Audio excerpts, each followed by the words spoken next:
नाशिक महानगरपालिका सार्वत्रिक निवडणूक 2024च्या पार्श्वभूमीवर प्रभाग क्रमांक 6 आदिवासी महिला राखीव अ मधील उमेदवार चित्रा जगन्नाथ तांदळे यांच्या प्रचाराला चांगलाच वेग आला असून आज त्यांच्या प्रचाराचा चौथा दिवस होता। आज मखमलाबाद येथील अश्वमेध नगर परिसरात चित्रा तांदळे यांनी घरोघरी भेटी देत नागरिकांशी थेट संवाद साधलाय। या भागात मोठ्या प्रमाणावर गोरगरीब वस्ती असून नागरिकांना अनेक वर्षांपासून रस्त्यावरील खड्डे, खराब पायाभूत सुविधा आणि रोजगाराच्या संधीचा अभाव या समस्यांना सामोरे जावे लागत आहे। यावेळी नागरिकांशी संवाद साधताना चित्राताईंनी सांगितले की अश्वमेध नगर सारख्या परिसरातील मूलभूत समस्या तातडीने सोडविणे हे माझे पहिले प्राधान्य असेल। रस्त्यांची दुरुस्ती, खड्डेमुक्त रक्त, स्वच्छता आणि पाणी पुरवठा या सुविधा सक्षमपणे राबविण्यासाठी मी सातत्याने पाठपुरावा करणार आहे। तसेच स्थानिक युवक युवतींसाठी रोजगाराच्या संधी निर्माण करण्यावर भर देण्याचा निर्धार त्यांनी व्यक्त केला। यासाठी विविध शासकीय योजना, कौशल्य विकास उपक्रम आणि समाजसेवी संस्थांच्या माध्यमातून रोजगारभिमुख उपक्रम राबवण्याचे नियोजन असल्याचं त्यांनी सांगितलं। प्रभागातील नागरिकांच्या समस्या ऐकून घेण्यासाठी आणि सातत्याने संपर्कात राहण्यासाठी प्रभागात स्वतंत्र कार्यालय उघडण्याचा निर्णय चित्रा तांदळे यांनी घेतला। या कार्यालयाच्या माध्यमातून नागरिकांना त्यांच्या तक्रारी, सूचना थेट मांडता येतील असा विश्वास त्यांनी व्यक्त केलाय। समाजसेवेचा अनुभव, स्थानिक प्रश्नांची जाण आणि विकासाचा स्पष्ट दृष्टिकोन यामुळे चित्रा जगन्नाथ तांदळे यांचा प्रचार दिवसेंदिवस अधिक बळकट होताना दिसतोय। नमस्कार, नाशिक लोकशाही न्यूज मध्ये सर्व प्रेक्षकांचे स्वागत। नाशिक सार्वत्रिक निवडणूक 2026 बिगुल वाजताच सर्वीकडेच प्रचाराला सुरुवात झाली आहे आणि आपण आलो आहे प्रभाग क्रमांक 6 मध्ये। आपल्यासोबत याच प्रभागातील उमेदवार आहेत चित्रा जगन्नाथ तांदळे। या आदिवासी महिला राखीव अ गटातून उमेदवारी करीत आहेत। यांनी याआधीही अनेक सामाजिक कार्य केले आहे। सामाजिक कार्य सांगायचं झालं तर त्यांचे मिस्टर हे डॉक्टर तांदळे यांनी कोरोना काळात अनेक रुग्णांना उपचार देण्याचं काम केलं आहे आणि 4 दिवसांपासून ताई प्रचार करीत आहेत आणि या 4ही दिवसात त्यांना भरघोस नागरिकांचा प्रतिसाद देखील मिळत आहे आणि या प्रतिसादामुळे नागरिक त्यांना नक्कीच मतदान करतीलच। आणि जर ताईंना ही संधी प्राप्त झाली, जर ताई महानगरपालिकेत निवडून आल्या तर ताई कशा प्रकारे नागरिकांची सेवा करतील व प्रभागाचा कशा प्रकारे विकास करतील हे ताईंकडनं जाणून घेऊया। मी सौ चित्रा जगन्नाथ तांदळे आपल्या प्रभाग क्रमांक 6 अ मधून आदिवासी महिला राखीव गटातून उमेदवारी करते आहे। मी आज तसं तर 2-3 महिन्यापासून मी फिरते आहे। निवडणुकीचा बिगुल वाजला आणि तेव्हापासून मी आपल्या प्रभागामध्ये फिरते आणि लोकांच्या वेगवेगळ्या समस्या, सगळ्यात महत्त्वाचं आपल्या लाडक्या बहिणी आहेत, माननीय देवेंद्रजी फडणवीस यांच्या लाडक्या बहिणींशी मी समोरासमोर चर्चा केली, त्यांची समस्या जाणून घेतल्या।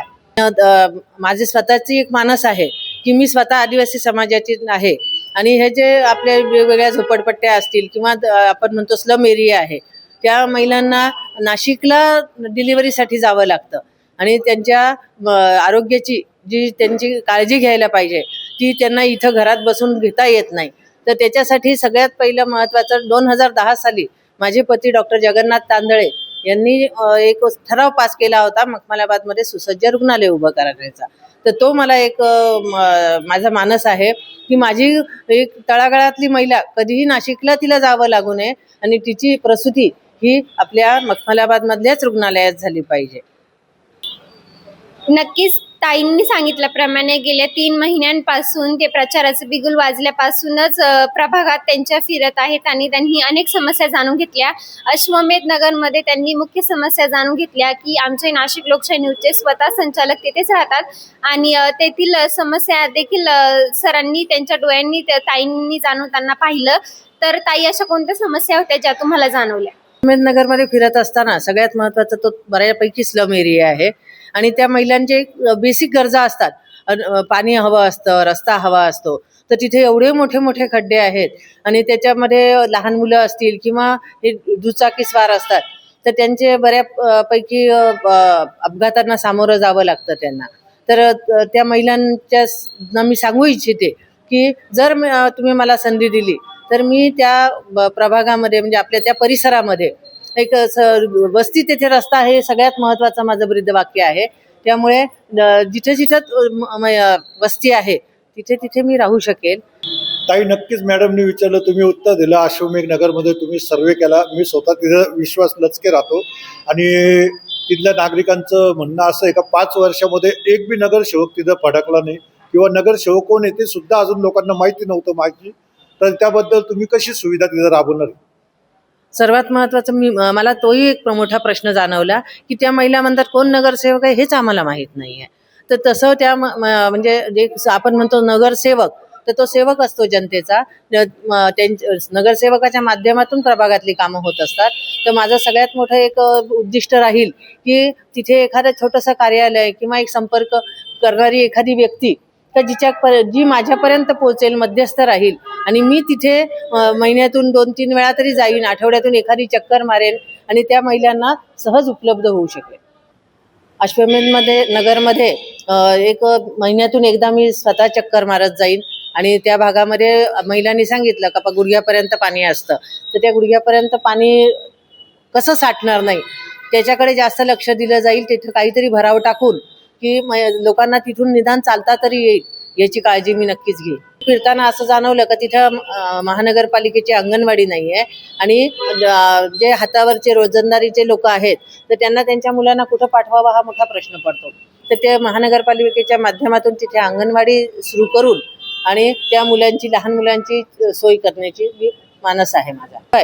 तिथे बरेच महिला आहेत का ज्या घरातच बसून असतात आणि तर त्यांना काही एक छोटा मोठा रोजगार त्या घरात बसून करू शकतील किंवा आसपास कुठेतरी काही जर त्यांना रोजगाराचं साधन उपलब्ध झालं तर त्याकडे लक्ष देण्याचा माझा मानस आहे.